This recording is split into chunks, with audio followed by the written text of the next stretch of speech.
È tardi, la casa è silenziosa. Alice è nel suo salotto. Ha 30 anni e lavora in una biblioteca. Le piace leggere. È una notte fredda di dicembre. Fuori non c'è nessuno. Alice ha un vecchio libro. È un libro di suo nonno. Il libro è grande e ha una copertina marrone. È molto vecchio. Alice si siede sul divano. Apre il libro per la prima volta. La luce della luna entra dalla grande finestra. La luce è bianca e fredda. Illumina il tavolo e il divano. Alice sfoglia le pagine del libro. Vede una cosa in mezzo alle pagine. È una busta gialla. È piccola e vecchia, come il libro. Cosa è questa? Pensa Alice. Prende la busta. Non c'è un nome scritto sopra. La busta è sigillata. Alice è un po' nervosa. Chi ha messo la busta lì? Alice rompe il sigillo con attenzione. Dentro c'è solo un foglio di carta. Alice legge. La scrittura è elegante e antica. Per la persona che legge questo, prendi la vecchia chiave. La chiave è nella scatola verde, sotto il letto, nella camera degli ospiti. Niente data, niente firma, solo queste poche righe. Una chiave? Alice è molto confusa. Suo nonno è morto 10 anni fa. Alice abita in questa casa da sempre. Alice si alza. La camera degli ospiti è in fondo al corridoio. Alice accende la luce nel corridoio. Arriva alla camera. È una stanza piccola che usa poche volte. C'è un letto e un armadio. Si abbassa e guarda sotto il letto. Vede una scatola di metallo. È verde scuro. Alice tira fuori la scatola. È pesante. La chiave deve aprire questa scatola, pensa Alice, ma non ha la chiave. Alice guarda di nuovo il foglio. Legge: prendi la vecchia chiave. Alice va in cucina. Su un gancio ci sono le vecchie chiavi di casa. C'è una chiave piccola e arrugginita. Non la usa mai. Alice torna nella camera. Prova la chiave nel foro della scatola verde. Clic. La chiave gira. Alice apre la scatola. Non ci sono gioielli, non ci sono soldi.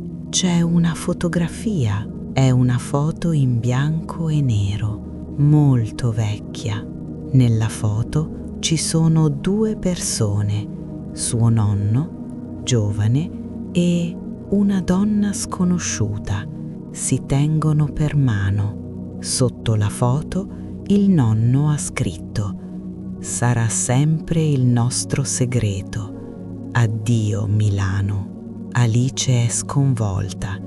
Suo nonno aveva un segreto. Chi è questa donna?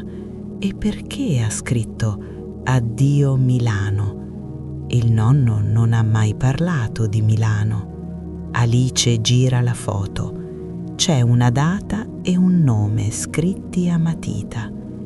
Estate 1965.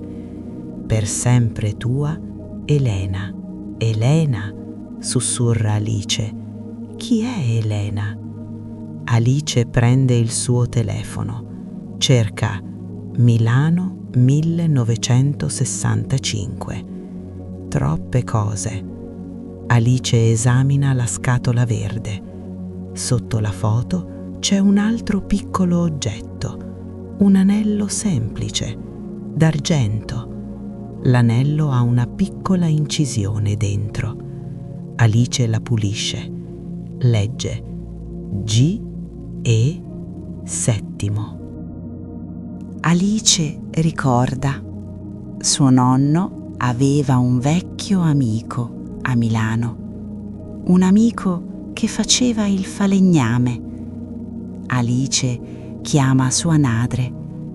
Mamma, il nonno aveva un amico a Milano, un falegname. Come si chiamava? La madre risponde: Ah sì, Fausto. Abitava in un palazzo con 7 piani, ma è morto anni fa, cara.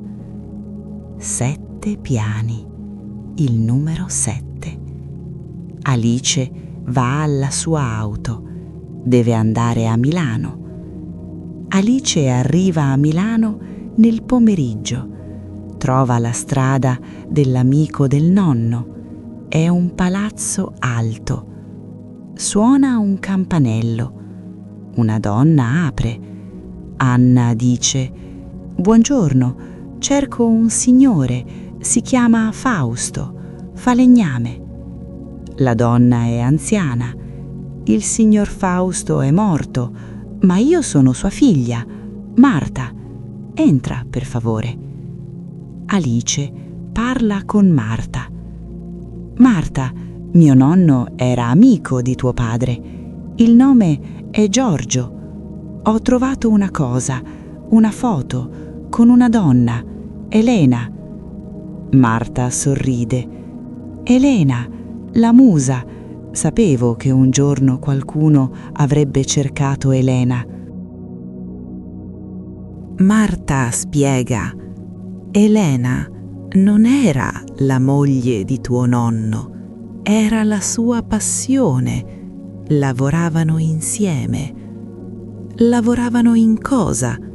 Chiede Alice. Giorgio ed Elena non erano giardiniere e pescatrice, erano artisti, dice Marta. Facevano piccole sculture con legno e metallo.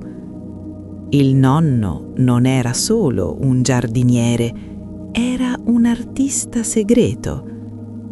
Marta accompagna Alice al 7° piano. Il numero 74108, chiede Alice. Marta ride. 74108 era l'indirizzo di un laboratorio segreto, non un codice. Guarda, il 7° piano è un piccolo appartamento, è un atelier, un posto pieno di luce e colori. Marta dice: tuo nonno ed Elena si amavano, ma tuo nonno ha scelto la famiglia. Però ogni anno, per 10 anni, tornava a Milano per una settimana per lavorare ed amare Elena. Era la sua seconda vita. Marta aggiunge: quando tuo nonno ha scritto Addio Milano, non era per Elena, era quando ha capito che Elena era malata, non poteva più tornare. Marta prende una scultura da un ripiano.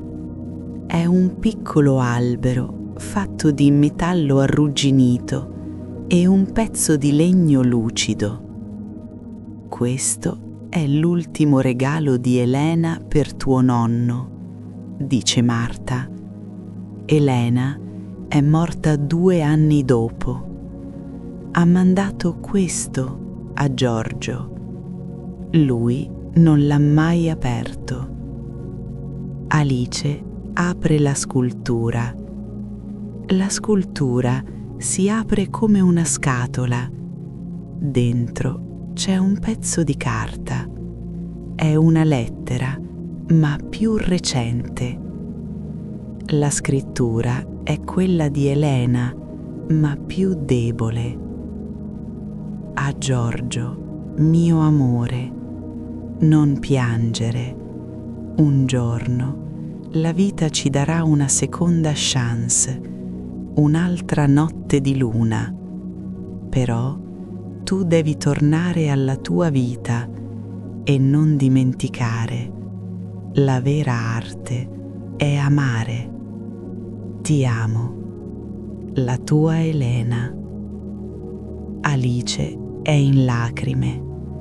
Non è una storia di tradimento, è una storia di amore impossibile e grande sacrificio. Alice torna a casa. La sera dopo, Alice non apre il vecchio libro. Alice mette la scultura sul tavolo in salotto. Ora la scultura è il suo segreto, il segreto di due persone che hanno amato molto. Alice ha due nonni, la nonna reale e la nonna del cuore, Elena. La luce della luna entra e illumina la scultura e Alice sorride. Ha trovato un pezzo importante della sua storia.